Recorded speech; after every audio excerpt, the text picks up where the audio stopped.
Welcome to science code Bangla. প্রিয় একাদশ শ্রেণীর ছাত্রছাত্রীরা, আজ আমরা প্রাণীদের গঠনগত অঙ্গসংস্থান অর্থাৎ স্ট্রাকচারাল অর্গানাইজেশন ইন অ্যানিমালস অধ্যায়ের গুরুত্বপূর্ণ এমসিকিউ প্রশ্ন অনুশীলন করব।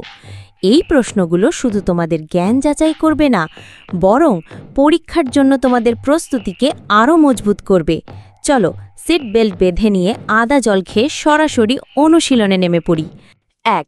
কোন ধরনের এপিথেলিয়াল কলায় কোষগুলো চ্যাপ্টা, অনিয়মিত প্রান্তযুক্ত এবং নিউক্লিয়াস কেন্দ্রে অবস্থিত থাকে, যা সাধারণত ফুসফুসের অ্যালভিওলাই এবং রক্তনালীর অভ্যন্তরীণ আস্তরণে পাওয়া যায়?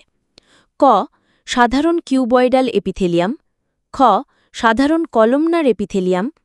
গ. সাধারণ স্কোয়ামাস এপিথেলিয়াম। ঘ. সিউডোস্ট্যাটিফাইড কলমনার এপিথেলিয়াম। উত্তর গ. সাধারণ স্কোয়ামাস এপিথেলিয়াম। ২. ব্যাঙের হৃৎপিণ্ডের বাম অলিন্দে কোন ধরনের রক্ত প্রবেশ করে এবং কিভাবে তা ফুসফুস থেকে হৃৎপিণ্ডে পৌঁছায়? ক. কার্বন ডাই অক্সাইডযুক্ত রক্ত সিস্টেমিক শিরা দিয়ে। খ. অক্সিজেনযুক্ত রক্ত পালমোনারি শিরা দিয়ে। গ. মিশ্রিত রক্ত পালমোনারি ধমনী দিয়ে। ঘ. অক্সিজেনযুক্ত রক্ত রেনাল পোর্টাল শিরা দিয়ে। উত্তর খ. অক্সিজেনযুক্ত রক্ত পালমোনারি শিরা দিয়ে। ৩.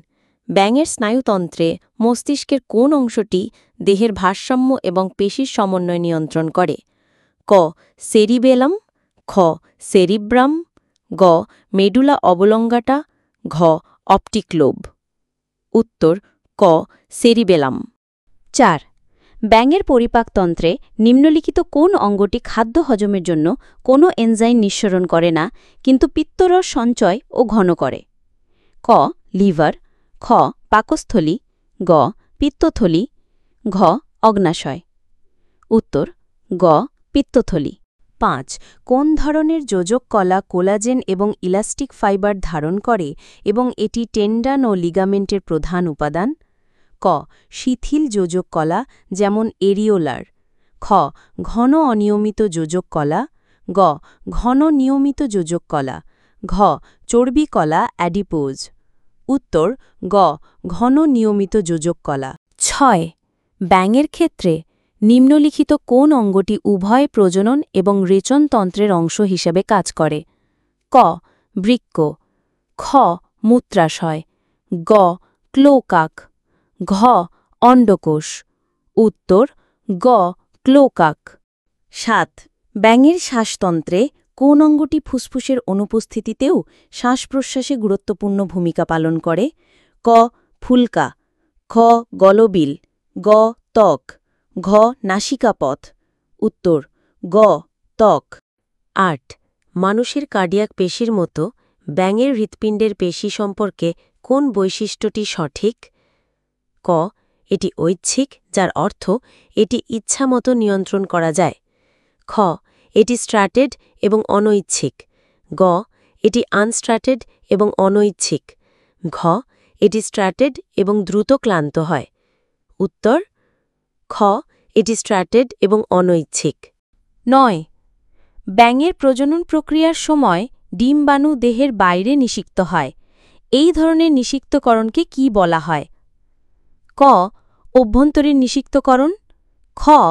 বাহ্যিক নিষিক্তকরণ। গ. অটোগ্যামি। ঘ. পার্থেনোজেনেসিস। উত্তর খ. বাহ্যিক নিষিক্তকরণ। ১০. নিম্নলিখিত কোন অঙ্গটি ব্যাঙের স্নায়ুতন্ত্রের অংশ যা চোখ থেকে মস্তিষ্কে ভিজুয়াল তথ্য বহন করে? ক. ট্রাইজেমিনাল স্নায়ু। খ. অডিটরি স্নায়ু। গ. অপটিক স্নায়ু। ঘ. অলফ্যাক্টরি স্নায়ু। উত্তর গ. অপটিক স্নায়ু। Brought to you by science code Bangla. বিজ্ঞান এখন পকেটে। হা হা হা হা। আজকের অনুশীলন এখানেই শেষ। আশা করি এই প্রশ্নগুলোর মাধ্যমে অধ্যায়টি তোমাদের কাছে আরও পরিষ্কার হয়েছে। তোমাদের স্কোর কত হলো তা কমেন্ট বক্সে জানাতে ভুলো না যেন। এমন সব গুরুত্বপূর্ণ প্রশ্নোত্তর, সাজেশন ও বিজ্ঞানের মজার দিকগুলো জানতে সায়েন্স কোড বাংলা আজই সাবস্ক্রাইব করো, কারণ বিজ্ঞান এখন পকেটে।